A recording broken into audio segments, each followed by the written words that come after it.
Fora da política não há salvação. Um canal e podcast para discutir política. Produzido por mim, o cientista político Cláudio Couto.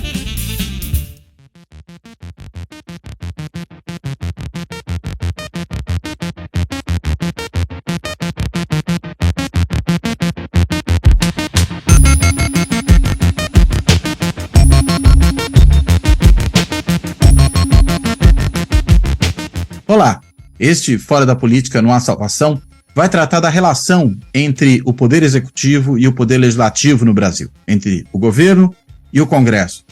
E essa é uma relação que tem se tornado cada dia mais complicada.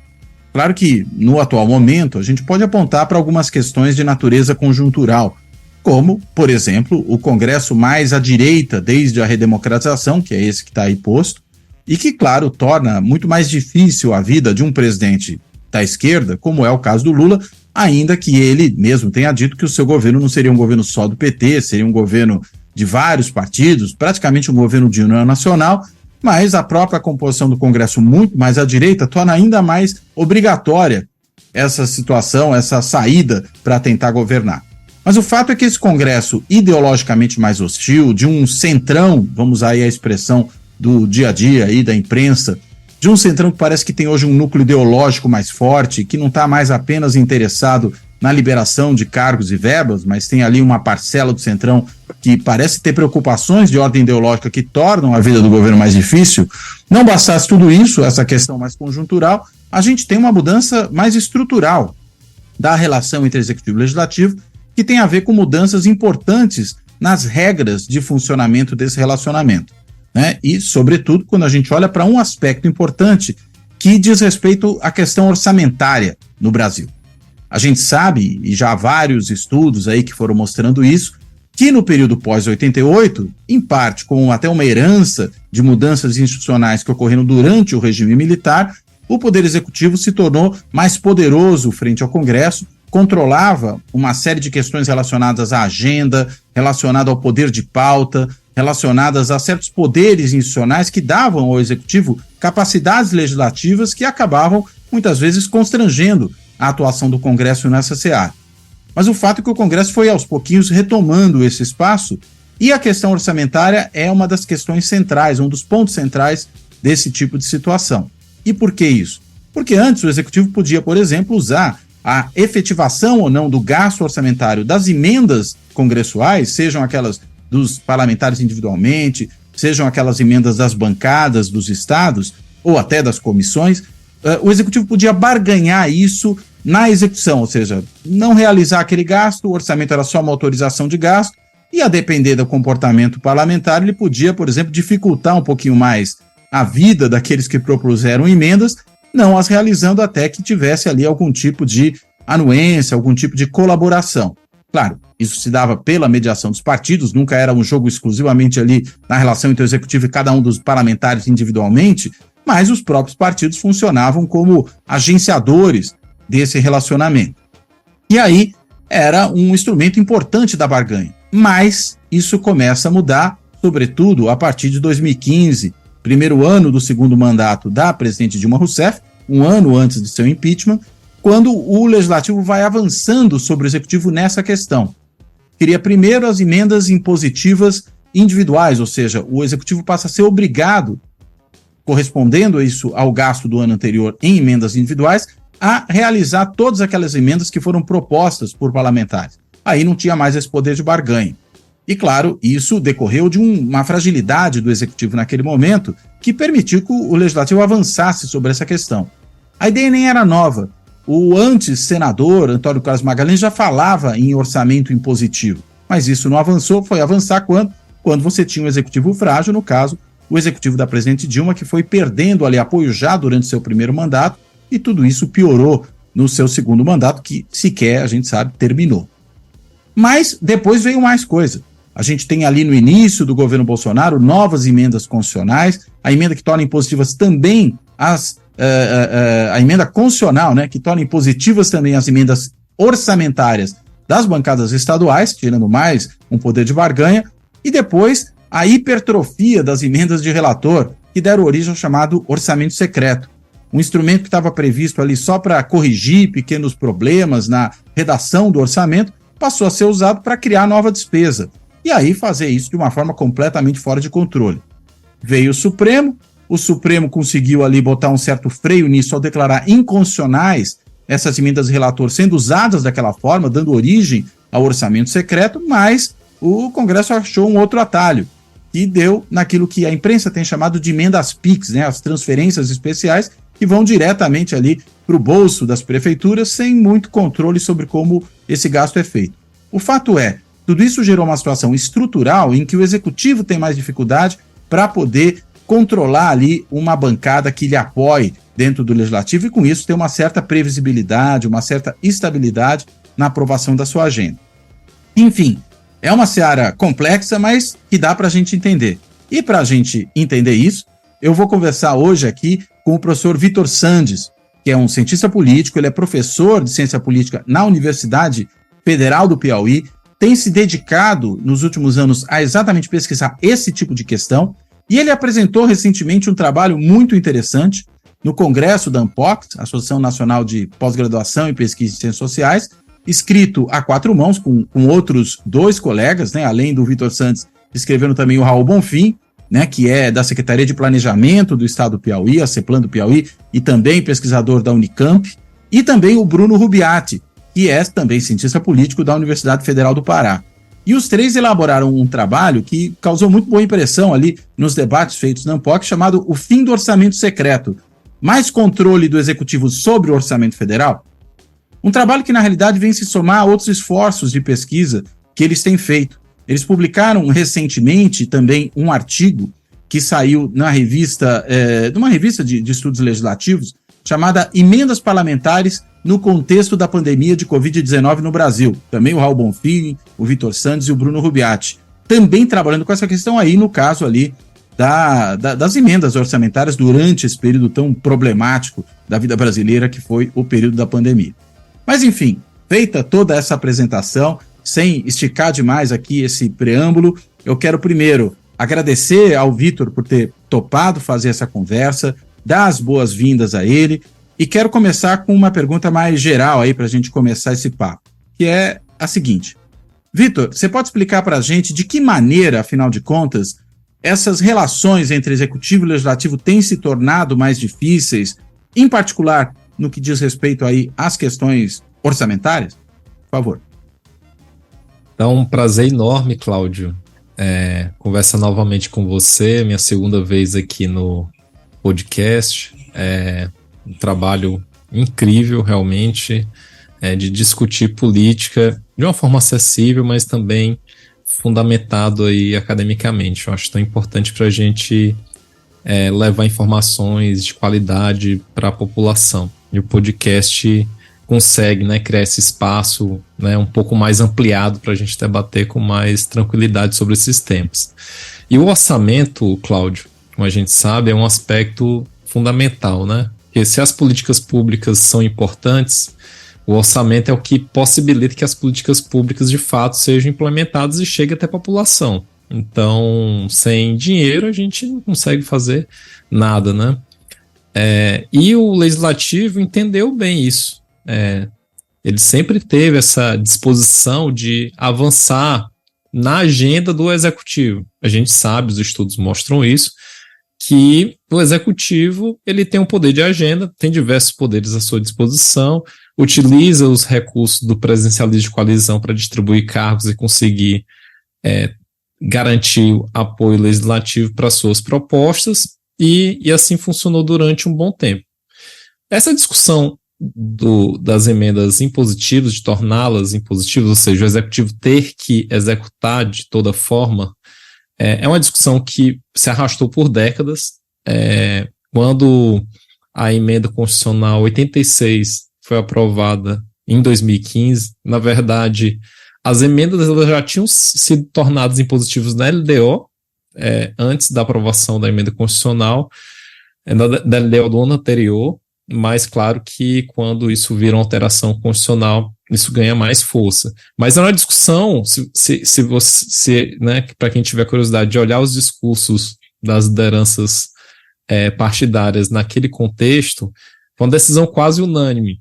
Quase todos os líderes partidários se posicionaram favoráveis à proposta, porque atendia aos interesses individuais dos parlamentares e também, claro, dos partidos políticos. Ter acesso a recursos do orçamento e garantir que esses recursos, de fato, né, fossem transferidos aí para os estados e municípios, de fato, era um recurso fundamental para os parlamentares. Então, se os parlamentares individualmente não conseguem ter um papel de alterar completamente a proposta original do governo, claro que eles conseguem fazer alterações e os partidos políticos, né, do texto e tal, isso no PPA, na própria LDO, na LOA, conseguem fazer essas alterações e também nas propostas de reforma, como a gente tem visto agora na reforma tributária, mas tantas outras que já passaram.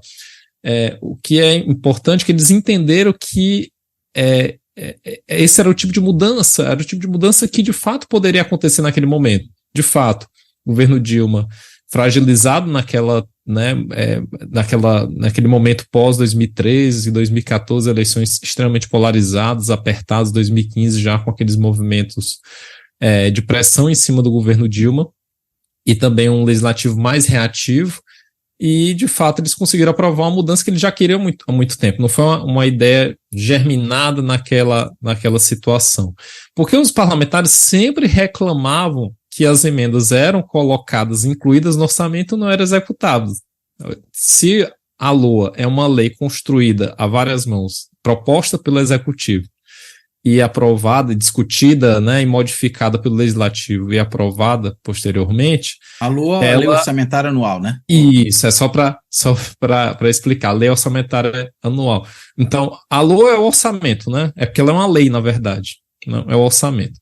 Então, se ela é apresentada pelo Executivo, o Legislativo discute e aprova em última instância, né, nada mais justo, pelo menos do ponto de vista dos deputados, dos parlamentares, que essas emendas elas fossem executadas. Então, imagina o deputado, né? Sexta-feira ele vai para a base, destinei uma emenda para essa cidade, para, enfim, construir uma escola e tal. E aí, enfim, mas eu não consigo garantir que ela de fato vai chegar, né? Porque aí tinha um outro processo de negociação junto com os ministérios, junto com o governo, para que de fato ela fosse executada. Então, o percentual de execução era bem baixo. Tanto que durante muito tempo, Cláudio, as emendas que tinham maior percentual de alocação dentre todas não eram as individuais, eram as coletivas, as estaduais, que também não eram impositivas. Somente a partir de 2015 é que as emendas individuais começam, elas já vinham crescendo ao longo do tempo, mas somente a partir de 2015, 16 sobretudo, 16, 17, elas crescem bastante, sobretudo no seu percentual de pagamento. É claro que elas se tornaram impositivas. Mas, Cláudio, tem um ponto que é muito interessante. Em 2015, né, a emenda constitucional definiu que as emendas, de fato, as individuais, no caso, elas se tornariam impositivas. Mas você tinha muitas possibilidades do Executivo controlar essa execução. Então, em caso de contingenciamento de recursos, todos os recursos discricionários e as emendas se encontram aí, se houvesse contingenciamento, e como houve por conta do teto de gastos, as emendas também seriam contingenciadas na mesma proporção. Então, o Executivo foi controlando de alguma forma, a partir de 2015, essa execução. E o Legislativo sacou, né? Peraí, eu consegui aqui, mas perdi também de outro lado, porque aí, quando aprovou o teto de gastos, o Executivo foi contingenciando e contingenciava bastante as emendas e jogando uma boa parte para restos a pagar, ou seja, para executar na frente, do tipo, olha, empenhei, mas não sei quando eu vou pagar, mas está aqui, né? Então, o Executivo, o Legislativo, ainda mais nesse contexto em que ele foi avançando e foi entendendo que ele poderia fazer esse jogo de avançar no orçamento, ele foi aprovando outras alterações mais recentemente. Uma delas foi muito importante, que é uma outra emenda constitucional, que é a 100 de 2019. Ela tornou as emendas de bancada estadual impositivas também. Então, eles conseguiram aí ter um avanço. Então, não somente as individuais, mas também as de bancada. Também outra alteração, que essa é central. essa é uma das maiores alterações, e isso a gente vai passar muito tempo estudando sobre esse tema, que é a Emenda Constitucional 105 de 2019, também 2019, primeiro ano do governo Bolsonaro, né? Então você tinha ali um contexto bastante favorável. O próprio governo Bolsonaro tem diversas falas do Bolsonaro, do Paulo Guedes e de outros representantes do governo, dizendo justamente isso. A gente vai mandar as propostas para o legislativo altera e faz o que bem entender. Então, essa Emenda Constitucional 105 de 2019, ela criou uma nova modalidade de emenda individual, que seriam as transferências especiais. Essas transferências especiais, elas, na verdade, elas alteram completamente o acesso do legislativo ao orçamento. Bem, lembrando que o teto, a partir de 2019, começou a se tornar completamente furado, né? Então, se o teto se torna furado, se o executivo vai avançando sobre o orçamento e pedindo licença para gastar mais, então as emendas elas começam a avançar mais. E veja, isso mesmo antes da pandemia, né? Você está falando.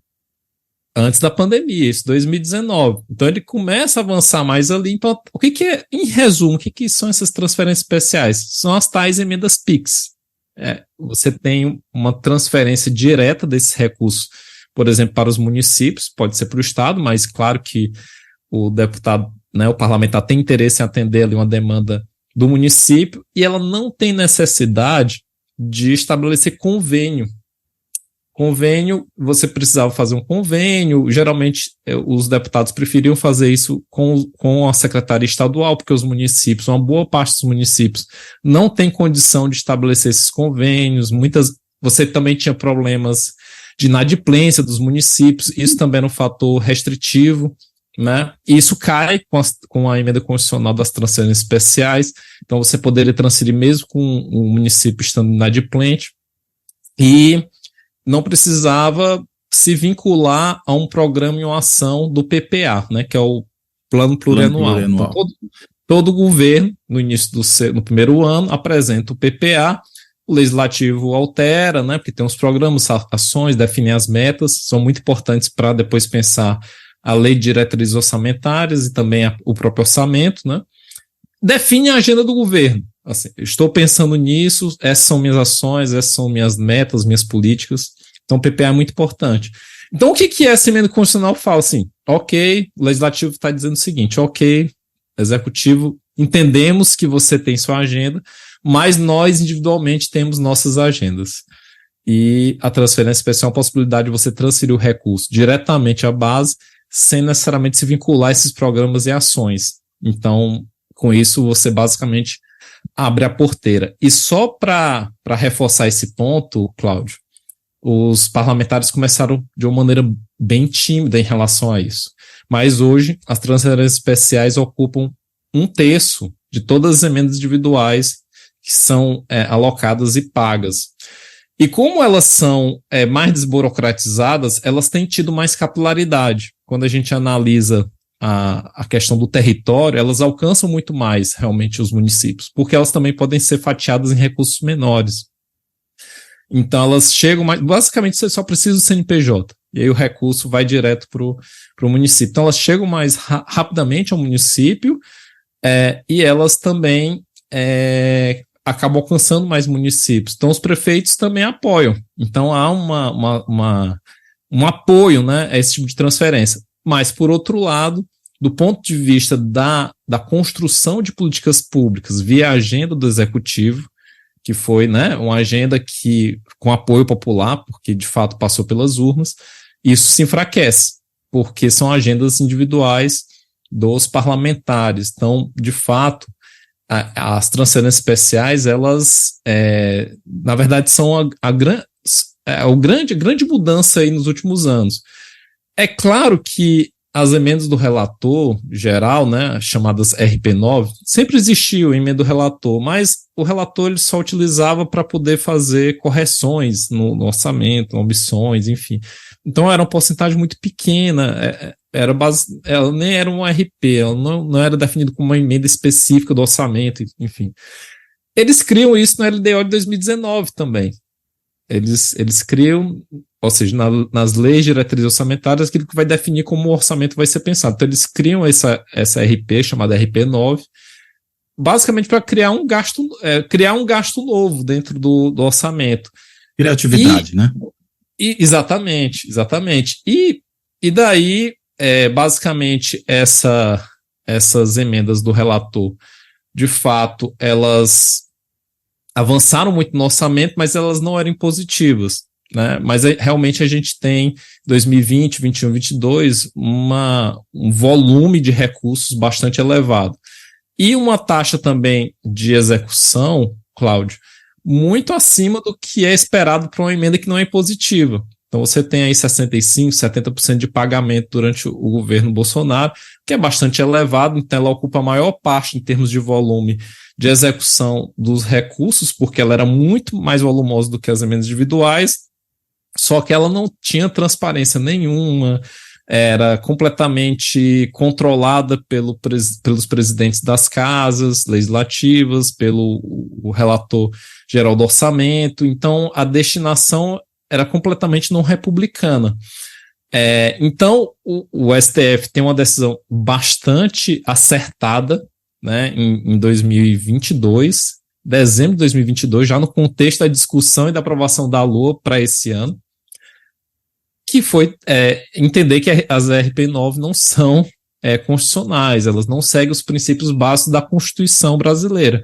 Então, deixou de ter RP9, mas aquilo já estava pensado na discussão do processo orçamentário. Então, como isso já estava, né, pensado nesse contexto da discussão orçamentária, o que o Legislativo entendeu? Então, a gente vai realocar as RP9, que estavam pensadas para 2023, para outras rubricas, para outras emendas.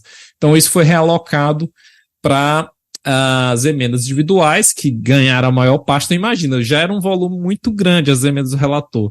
Você destinou basicamente quase tudo para a emenda individual, que é de execução obrigatória, e uma outra parte para as emendas de comissão, que sempre teve uma porcentagem importante, mas também o volume não era tão alto, né? Então, isso aumentou bastante. Mas as emendas de comissão não são individuais.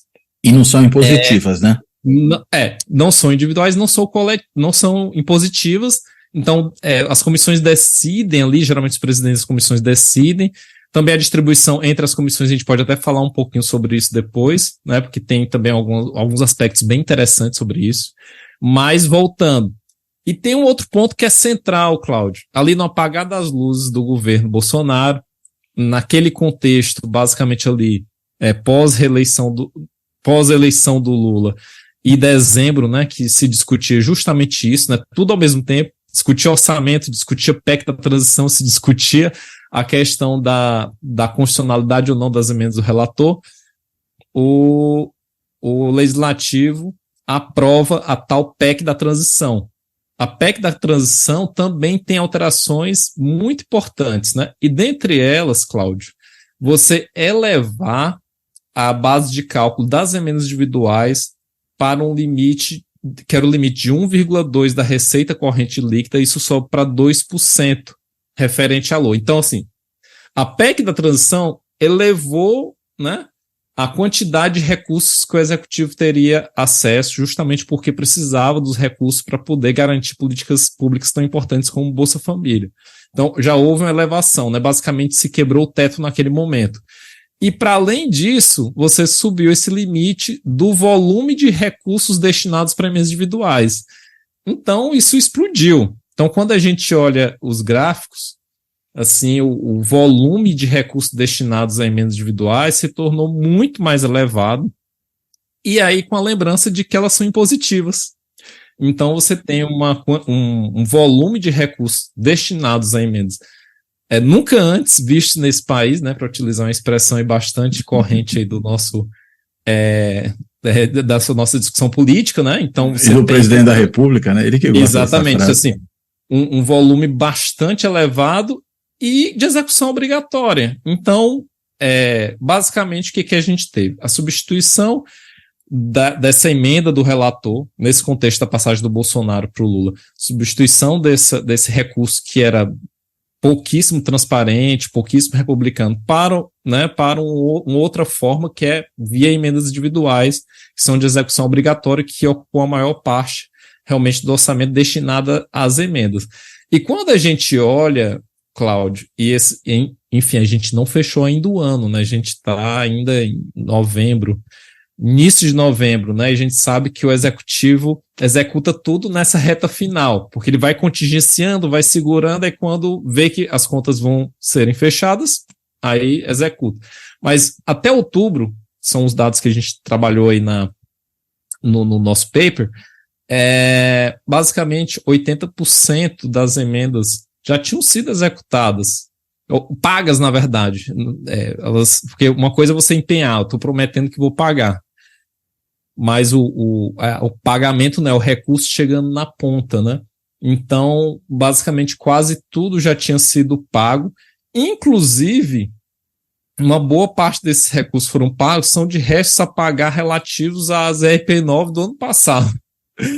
E que os parlamentares pressionaram muito o executivo nesse sentido, tipo, olha, tudo bem que agora elas não são constitucionais, mas tem esses recursos que já estão empenhados, né? Então você vai ter que pagar. Quer dizer, quando ela foi aprovada e empenhada, ainda não havia essa declaração de inconstitucionalidade, exatamente, né? Exatamente. Então, assim, ela já foi destinada, o recurso está lá, tem que executar de toda forma. E o que é interessante notar, Cláudio, que, de fato, o executivo ele não tem tanta margem. Então, se com a emenda do relator um presidente utilizasse ali, e o Bolsonaro não quis utilizar os recursos tradicionais do presidencialismo de coalizão, então ele delegou para o legislativo, o governo Lula, ele tradicionalmente utiliza esse recurso, mas ele não tinha tanta margem, porque as emendas eram quase todas, maior volume, já de destinação impositiva. Então, os parlamentares, em geral, vão lá e solicitam, pague minhas emendas. Quando a gente olha, Cláudio, as votações relativas às emendas constitucionais, todas essas, né, que são importantes, emendas as individuais impositivas de 2015, a de bancada estadual em 2019, a também de transferências especiais, quando a gente olha o padrão de votação, em geral, os parlamentares apoiam. São, assim, maiorias muito expressivas, né? Porque isso atende a interesses de todos os lados. Então, você não tem grandes oposições a esse posicionamento. Então, existe uma demanda de todas as partes, e quando a gente olha também a distribuição do pagamento entre os partidos, a gente não vê grandes diferenças também, né? Ao contrário do que às vezes aparece no debate assim, né, mais jornalístico, né? Parece que é para atender ali um e outro e tal, né? Mas ele atende todo mundo, porque é uma pressão generalizada, né? Claro que antes das emendas impositivas, esse processo de negociação no segundo momento acontecia, né? Sobretudo os deputados que tinham ali mais trânsito com determinados ministérios, eram do mesmo partido, ele conseguia, de alguma forma, ter mais trânsito e conseguir que sua emenda fosse executada ali mais rapidamente ou ser executada. Mas agora a coisa mudou completamente. O legislativo se empoderou muito. Isso muda muito a relação executivo-legislativo. É claro que o executivo não deixa de ter o poder de agenda, eu acho que isso é importante deixar claro, né? Não dá para dizer que a gente virou um semipresidencialismo, como também a gente ouve muitas vezes. É um exagero, né? Não dá para dizer também que o nosso presidencialismo hoje, a relação entre o executivo e o legislativo é o mesmo lá do FHC1. A coisa mudou completamente ao longo do tempo. Agora, uma coisa que você falou que me chamou muito a atenção foi essa de que no governo Bolsonaro ainda, você tinha uma execução, um grau, né, de execução dessas emendas de relator, da ordem, se não estou me enganando agora com o número, de 75%. Né? Mesmo elas não sendo impositivas. Tem alguma explicação para isso, para essa execução tão elevada, mesmo sem a impositividade desse tipo de emenda? Na verdade, os números não contam essa história, né? Mas um executivo que não tem maiorias consolidadas, né, sobretudo por meio da distribuição de cargos, são os recursos tradicionais, né, distribuir cargos de ministérios para poder ter acesso ali privilegiado a recursos, às políticas. De fato, um executivo que não se propõe a montar governos nesses termos tem mais dificuldade, de fato, na sua relação com o legislativo. Então, ele tem outros recursos à sua disposição. Eles realmente são recursos discricionários, e dentre eles, realmente, as emendas de relator geral. Então, se você tem menos recursos, porque você não está cedendo cargos, sobra os recursos discricionários que estão à sua mão, emenda do relator geral. Então, a tendência é que ele execute mais. E isso mostra, porque também durante algum tempo, né, quando o governo Bolsonaro tentou primeiramente, né, construir a governabilidade com as bancadas temáticas, todo mundo já avisou assim, a ciência política inteira, isso não vai funcionar. E não porque funcionou. As bancadas não funcionou. As bancadas temáticas elas só funcionam para temas muito específicos que se relacionam aos seus temas lá, os tópicos principais. Então não funcionou. Depois ele fala, não tem mais político que toma lá da cá, não de cargos. Então, basicamente, começou com um governo quase que unitário, né? Você tinha pouquíssimos partidos ali participando e com peso legislativo muito pequeno. Então, ele tinha que ceder de outras formas. Então, foi cedendo ele não conseguia manter as suas propostas originais vindas do governo, elas eram completamente modificadas, a não ser que o legislativo concordasse. Em geral, concordava bastante, porque, como você bem disse, nós temos, nos últimos anos, congressos muito mais à direita, então eles estavam muito mais alinhados com o governo Bolsonaro, então, por isso que reforma da Previdência passou, mas, enfim, sofreu muitas alterações, e várias outras propostas também, por exemplo, como do auxílio emergencial, a proposta original do governo era de R$200, e passou como R$600, também o legislativo foi modificando, né? O orçamento também. Então, a gente tem várias propostas originais do governo que foram alteradas, né, no seu processo. Se a gente olhar só a porcentagem de aprovação, parece que o governo é super bem sucedido, né, a taxa de sucesso. Mas realmente são propostas que são bem alteradas no seu trâmite, né, no processo de tramitação das propostas.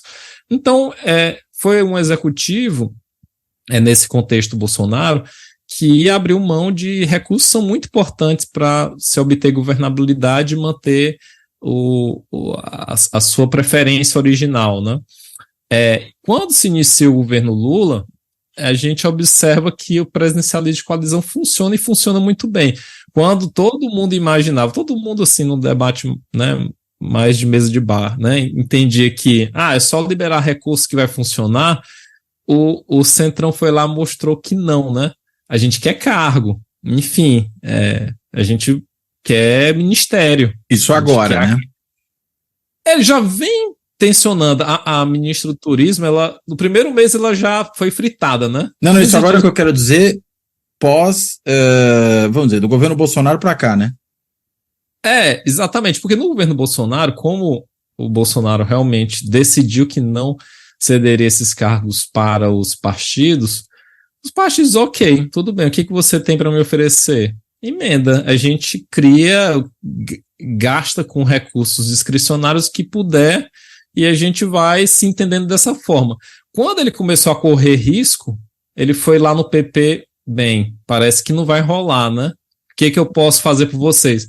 Me dê a Casa Civil que a gente está conversado por enquanto. E aí cedeu a Casa Civil para o PP, particularmente para o Ciro Nogueira, que tinha um trânsito, né, bastante importante ali com as duas casas, né?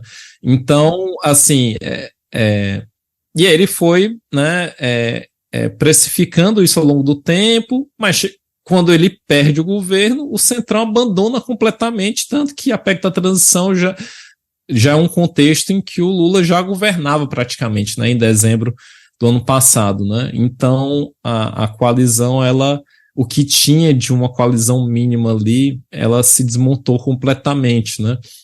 E agora, né, no governo Lula, o Centrão tem buscado o executivo, porque, enfim, já tem muitas emendas, essas emendas já são impositivas. Então, o que eles podem é cobrar que elas sejam executadas mais rapidamente. O que sobra mais? Cargo.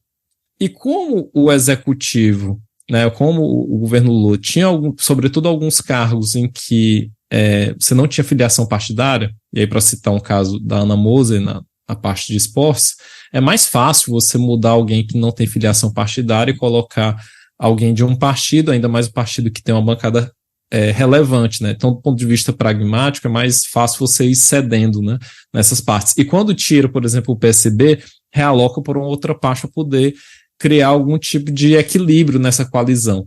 Então, de fato, era o recurso que o Bolsonaro se propôs utilizar naquele contexto, né? Sobretudo porque o Bolsonaro não é um sujeito de partido, ele não construiu sua história como um grande líder partidário, então ele não conhecia bem da lógica do funcionamento do presidencialismo de coalizão, até para manter algum alinhamento também com o discurso eleitoral, mas sabendo que precisaria avançar no orçamento, e para isso teve que fazer tetos, furos nesse teto. Claro que tem um fator conjuntural, que foi o fator pandemia, ele de fato precisava avançar no orçamento, mas depois, à medida que a pandemia foi passando, o orçamento continuou tendo seu teto furado aí, sem nenhum problema, né? E uma outra coisa que você até falou que iria comentar é essa da distribuição desses gastos nas diferentes comissões, né? As emendas de comissão, você quer falar um pouco desse ponto? Isso é importante, Cláudio. Também, inclusive, tem sido discutido agora, a discussão atual entre os parlamentares de tornar as emendas de comissão impositivas. Não sei se isso passa agora, mas certamente em um futuro bem próximo isso passará. Porque as emendas de comissão, realmente elas se ampliaram muito ao longo do tempo. De 2022 para 2023 ela deu um salto, mas quando a gente olha o percentual de execução dessas emendas, realmente ainda é bem baixo. Então, onde o governo Lula pode controlar, ele controla as emendas de comissão. E não é uma quantidade pequena. Se a gente tem uma ideia, em 2022, Cláudio, a dotação orçamentária para as emendas de comissão era em torno de 329 milhões de reais, né? Quando a gente fala milhões, né, é muito, mas quando a gente pensa no orçamento como um todo, é pouco. Então, subiu de 329 milhões em 2022 para 7,5 bi. Né? Então, nem sei quantas vezes é isso em relação aos valores do ano passado. Além disso, você tem um número de emendas muito maior. Você salta de 25 emendas de comissão até o ano passado, isso salta para 164 agora esse ano. E o que é mais curioso, Cláudio, que essas emendas, elas, você tem possibilidade de distribuição delas. Então, elas vão para comissões da Câmara dos Deputados, ou a comissão mista, nas comissões mistas do Congresso, ou a comissões do Senado, né? E o maior volume ficou destinado à comissão do Senado, comissões do Senado, em 7,1 bi, quase tudo, né? 7,1 bi de 94% de todas as emendas de comissão foram destinadas a comissões do Senado, sobretudo a comissões relativas à infraestrutura, que é uma área que é bem importante para os congressistas, né? Que aí você são obras mais visíveis, né? Eles podem reclamar os créditos, né? Dizer, olha, é uma obra minha e tal. Só que essas emendas, elas não têm execução obrigatória. Então, o executivo tem controlado bastante. Então, onde ele pode controlar, ele controla. Do tipo, olha, precisamos segurar. O que a gente precisa é aguardar, ver o fechamento do ano, né, fiscal, para ver se realmente isso vai se manter, né? Ou se eles vão empenhar e colocar para resto a pagar. Mas o que é curioso, Cláudio, é que essa relevância do Senado, né?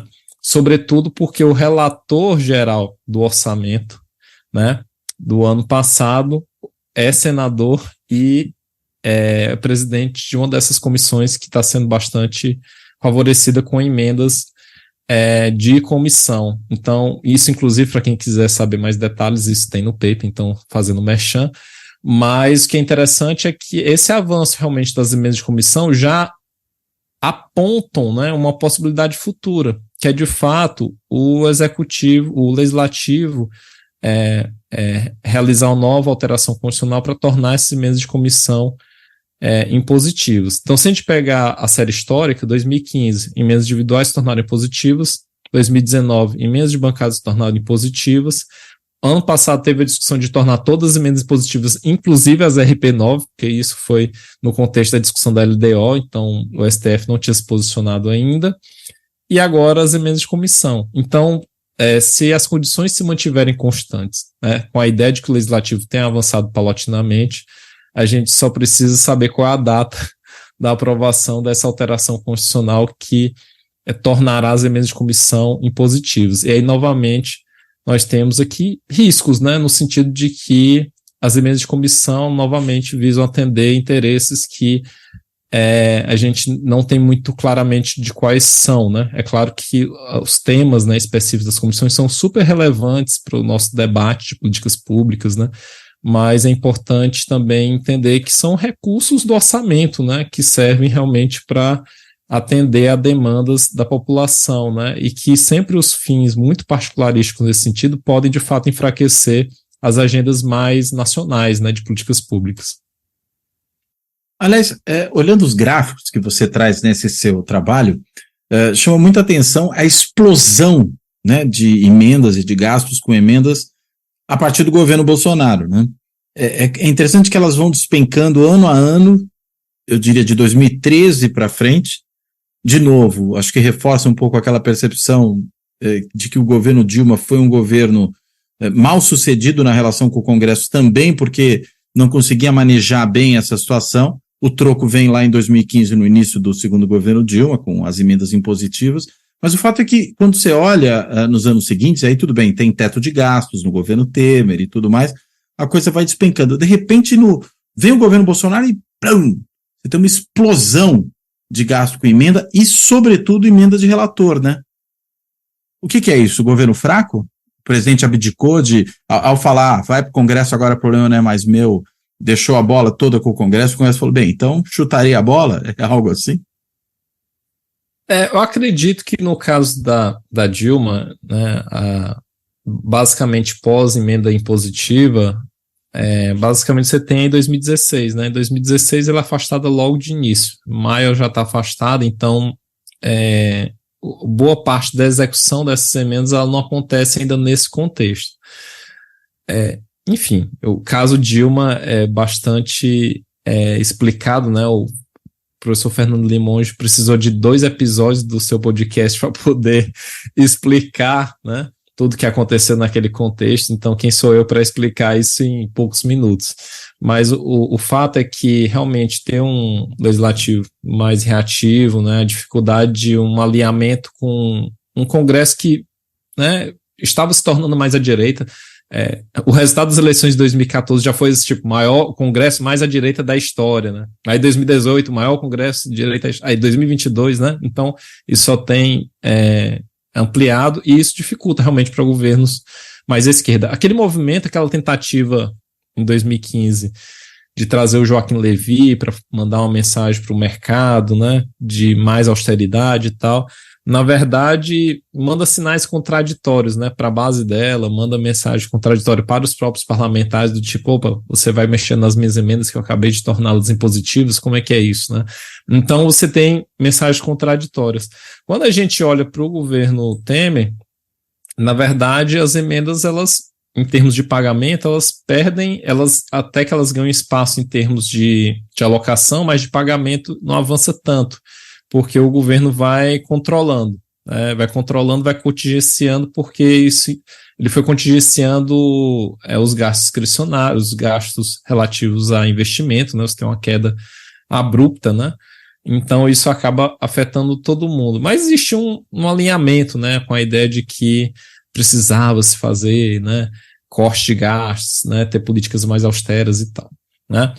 Com o governo Bolsonaro, os próprios parlamentares se cansaram um pouco dessa ladainha. Então, E aí tem um contexto da pandemia que eleva realmente os recursos à disposição do executivo, então isso estoura, né?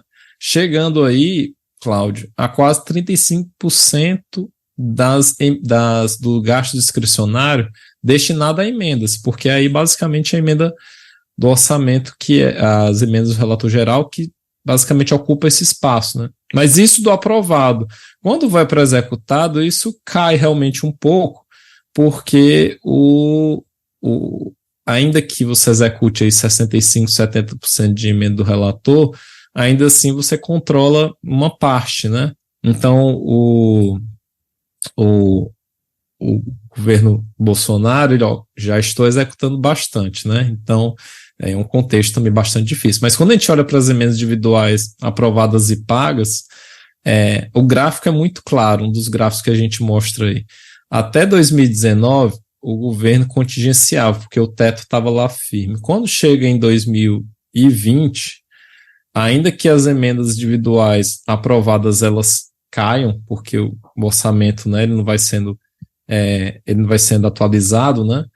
Pelo menos quando a gente pensa na RCL, né, na receita corrente líquida, né, ele não ocupa lá os 1,2 totalmente, ele vai reduzindo.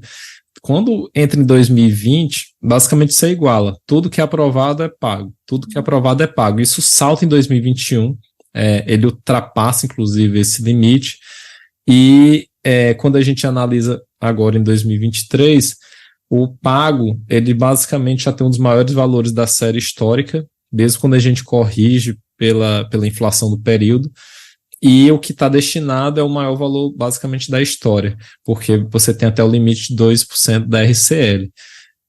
Então, de fato, esse aspecto orçamentário é muito importante, porque se aproveitou muito de uma fragilidade por N motivos, né, ali do governo Dilma, aquele contexto de 2015. Mesmo que ela decidisse pagar tudo, todas as emendas, eu acredito que, não sei se ela conseguiria reverter aquele quadro. Era tarde, né? Já, né, provavelmente. Era tarde, os parlamentares, na verdade, a questão não era acesso ao orçamento, né? A pauta não era essa naquele momento, né? Esse era um dos temas, mas não era o tema principal, né? Eles já sabiam que iam avançar sobre o orçamento, né? Mas eles também são atores racionais, eles também estão precificando, estão analisando o quadro, e o impeachment seria a melhor situação para eles, mas isso eles só vão ter mais claramente na virada de 2015 para 2016. Isso o livro do Limonge conta muito bem essa história, né? Na medida que a coalizão vai se desmantelando e aí a Dilma não consegue reverter esse quadro. Então passa menos por emendas do que realmente por outras razões. Mas o fato é que o legislativo ele vai avançando independentemente do governo. Ele avança no governo mais liberal, né? Mesmo no governo Temer, eles avançam nas emendas que são alocadas, porque é isso, uma vez que o executivo apresenta a proposta orçamentária, o legislativo ele vai alterando. Então ele vai emendando e vai dizendo assim, eu quero isso, eu quero aquilo. E aí depois o executivo diz, eu controlo. Por quê? O Temer tinha realmente mais condições de controlar porque ele montou uma coalizão gigantesca e muito mais alinhada ideologicamente. Ele tinha as condições para isso, o legislativo favorecia. Aquela carta lá aos brasileiros, né, Made in Temer, né, de 2015, a ponte para o futuro, era exatamente dizendo assim, olha, eu estou mais à direita, então se vocês quiserem, essa é a minha agenda. Ali ele estava apresentando o plano de governo dele. Então, para quem quer virar presidente, não é uma má ideia, né? Exatamente. Então, ele teve mais condições políticas de contingenciar e não ter tantos problemas. Ainda que quando a gente retoma a discussão do período, os parlamentares não ficaram necessariamente satisfeitos, mas é o que eles tinham naquele momento, né? Tanto que, em 2019, eles abandonam essa agenda e compram lá um liberalismo eleitoral, né? Para depois quebrar o teto e investir em cima do orçamento, já no contexto do Bolsonaro. Então, os parlamentares eles vão analisando e vão racionalizando, mas o objetivo último era ter mais acesso a recursos, e isso é bem claro. Agora, uma coisa que você falou, você já está dando aí como favas contadas, é que em breve a gente vai ter também a impositividade das emendas de bancada, não, das emendas de comissão, né, que logo, logo elas devem chegar. Como é que você enxerga também, já que a gente está pensando um pouco em cenários prováveis, essas relações executivo-legislativo dentro desse novo contexto? Tem alguma volta? Né? Ou a gente vai ter daqui para frente executivos meio que fadados a, vamos dizer, ficar nas mãos do Congresso Nacional até em questões mais comezinhas, né? E aí fica muito mais difícil fazer avançar as agendas do Executivo, que é o que a gente verificava pelo menos até 2014, né? Em que o Executivo conseguia fazer avançar a sua agenda, se não 2014, 2010 com certeza. Até quando a gente olha ali alguns dos seus gráficos também, fica claro que a partir de 2010 você começa a ter uma certa mudança de padrões. Né? Isso volta, ou a gente, enfim, vai ter que reinventar dentro das novas regras esse presidencialismo de coalizão? Olha, sendo bem realista, se eu fosse pensar em termos, né, otimistas, eu diria que ok, pode acontecer, mas em termos bem realistas é muito difícil. É muito difícil alguém deliberadamente apresentar uma proposta de lei ou de emenda constitucional em que ele decide perder o poder. Ainda mais quando existe uma visão uniforme entre quase todos os parlamentares de que é bom ter acesso a emendas e a emendas que são impositivas. Não, e aí, até dando um dado aí da conjuntura, né? A Comissão de Assuntos Econômicos do Senado vai votar um projeto de lei que torna obrigatório o pagamento dessas emendas, das emendas de comissão. E a discussão vem justamente no Senado, né? Onde está concentrada a maior parte dessas emendas, porque, na verdade, uma pequena porcentagem realmente foi paga. Então, eles entendem. Bem, então a gente pode avançar. Como eu não consigo negociar mais com o Executivo para que eles executem essas emendas como a gente conseguia lá com a emenda do relator no contexto Bolsonaro, então eu tenho que fazer isso por meio de alteração, né, da regulamentação, da lei, enfim, ou da Constituição, o que seja. Então, é muito difícil, que a gente vê sempre o movimento em direção às emendas e de avançar no sentido do orçamento no geral, né, sempre aumentando os limites e, consequentemente, isso influi no volume que eles têm acesso. Então, é muito difícil a gente imaginar um cenário em que os parlamentares votem por perder poder. O que a gente vê, na verdade, é que eles estão votando por medidas que fortalecem o poder do legislativo, sobretudo sobre o orçamento, né?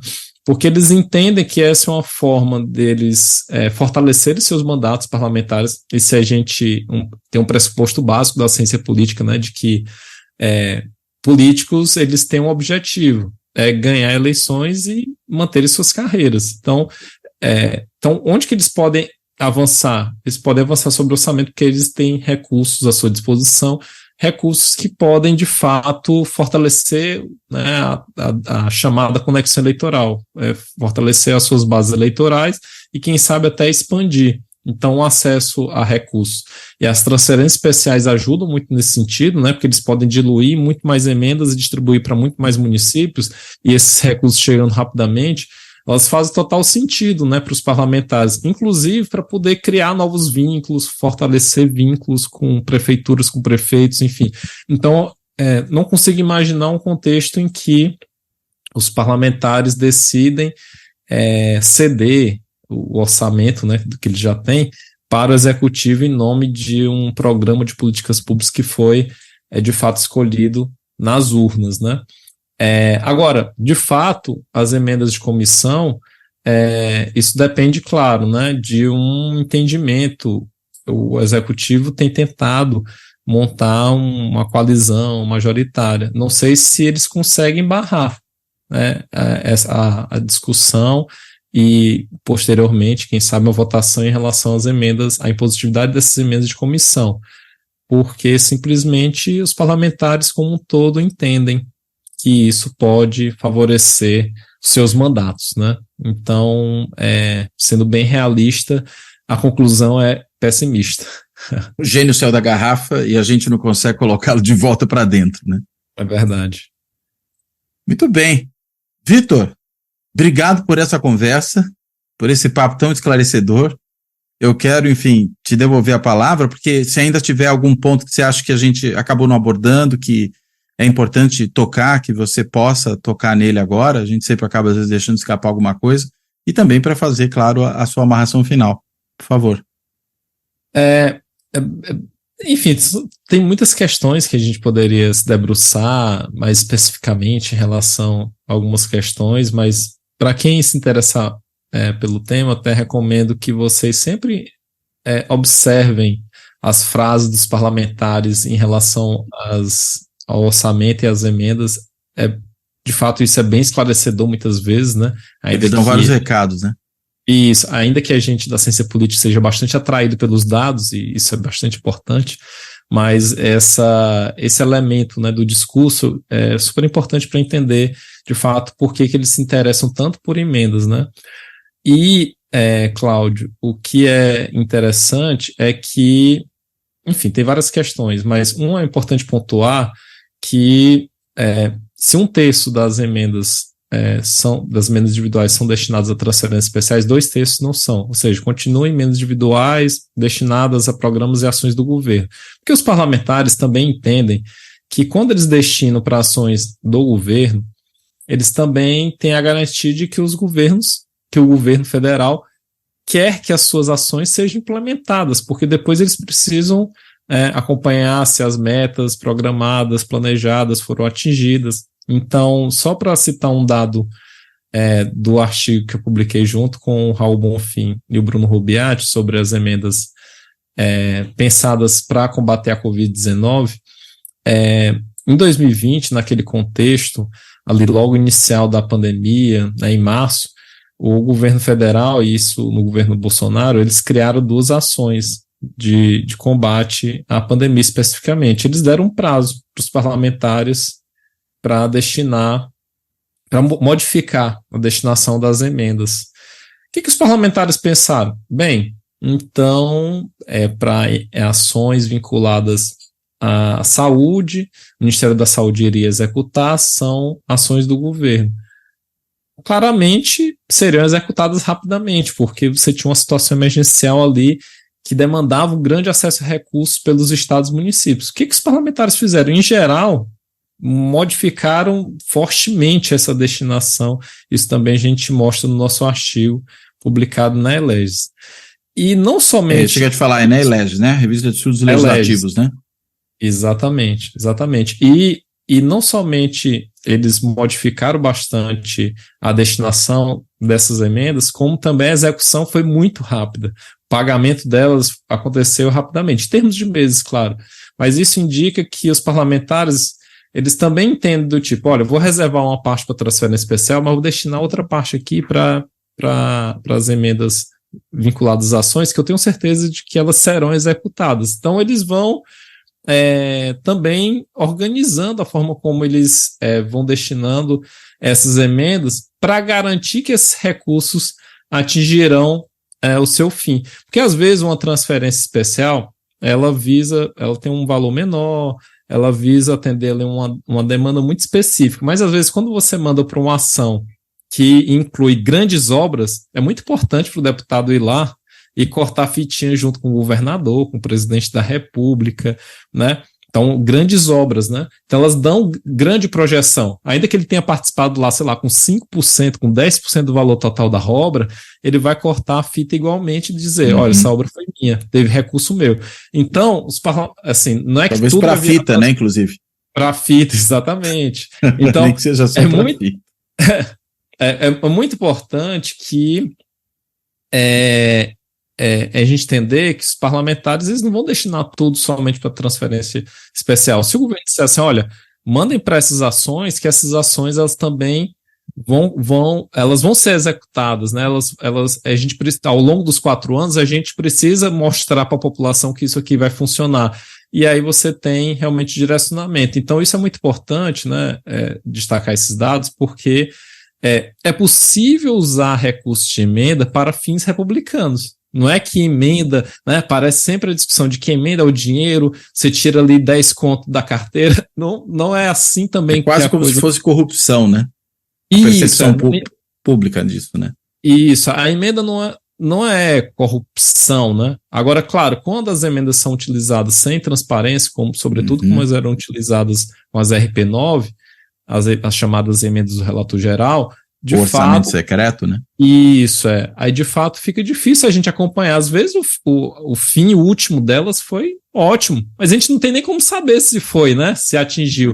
Então, por isso que acho que se advoga uma maior transparência das emendas, que a gente saiba exatamente quem controla, porque é uma outra confusão que nós temos. Quem controla as transferências especiais? É o TCU, são os tribunais de contas estaduais ou municipais, onde tem municipal. Então, quem controla? Porque é uma emenda que está pensada no orçamento da União, mas ela passa a ser receita no orçamento do município. Então, e as mudanças são tão rápidas, Cláudio, que as instituições que exercem o controle dessas emendas têm pouco tempo para poder se articular nesse sentido. E uma outra discussão que você está bem por dentro, até porque orientou trabalhos nesse sentido, que é a discussão sobre a qualidade das emendas, do gasto com emendas, né? Porque é isso, né? Eu acho que os tribunais têm avançado bastante nesse sentido, de entender que não é só para o trabalho deles não é só verificar se o recurso foi alocado e foi gasto, né? Não é só verificar se está em conformidade do ponto de vista técnico, mas também em termos de prioridades, do tipo, aquelas emendas estão destinadas considerando as prioridades do orçamento, né? E eu acredito que, se por um lado o legislativo avança no sentido do orçamento, eu acredito também que, por outro lado, as instituições de controle também vão avançar cada vez mais no sentido de definir balizas, né, institucionais para que esses recursos sejam utilizados de forma mais republicana, democrática, transparente. Então, se por um lado tem a fome, por outro lado você tem um controle, né? E acredito que é isso, né? É claro que os parlamentares eles vão ansiar por recursos, mas por outro lado você tem instituições que têm se consolidado ao longo do tempo para poder tornar esse recurso aí mais vinculado a políticas que são estruturantes dos governos. Pelo menos é o que eu espero. E os próprios tribunais de contas, né? Podem ter um papel nisso, né? Exatamente. Tanto que, se a gente retomar com a lei de responsabilidade fiscal, ela foi muito importante para, inclusive, dar mais poder aos tribunais. Eles foram se fortalecendo ao longo do tempo exatamente para exercer esses controles.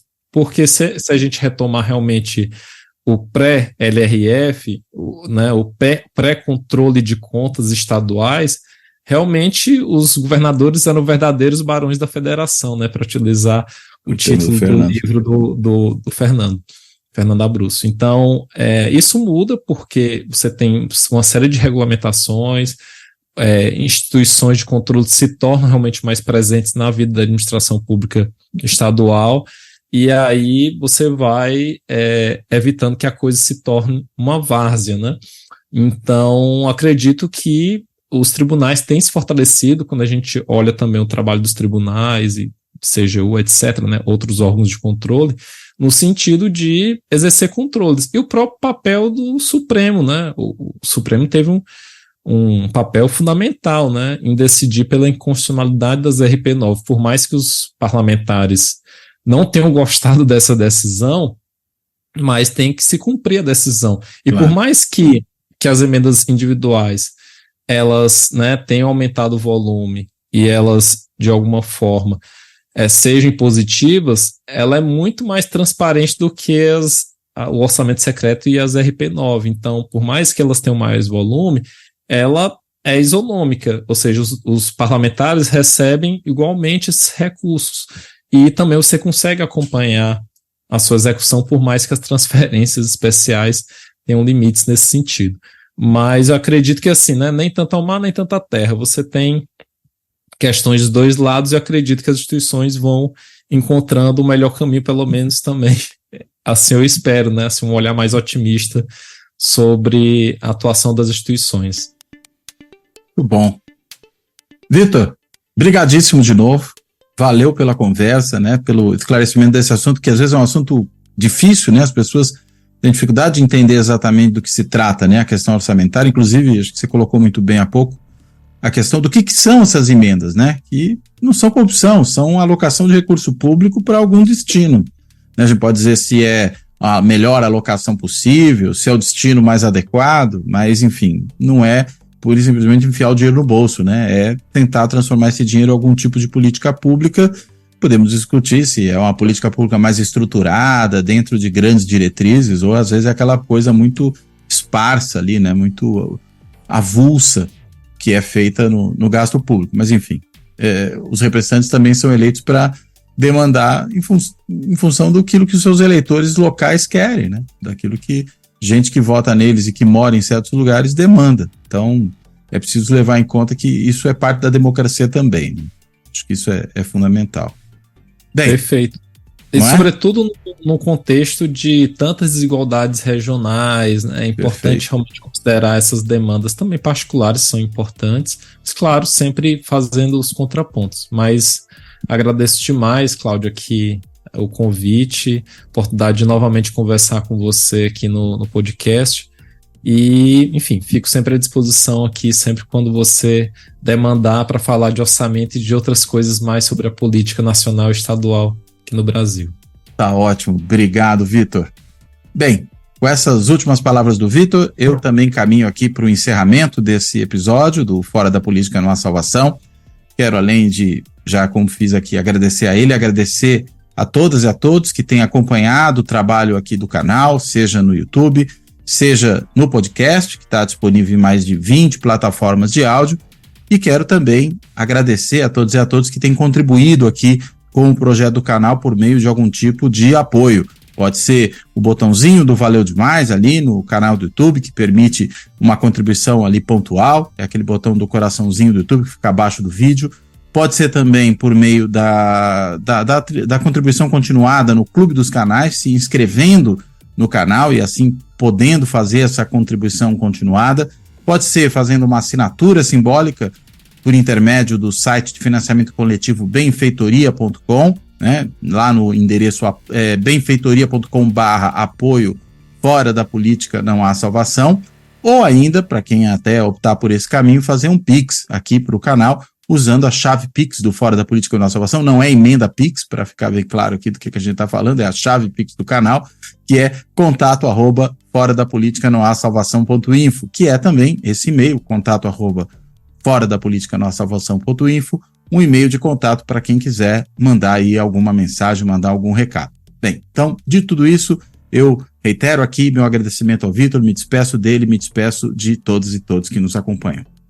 Até a próxima.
Fora da política não há salvação.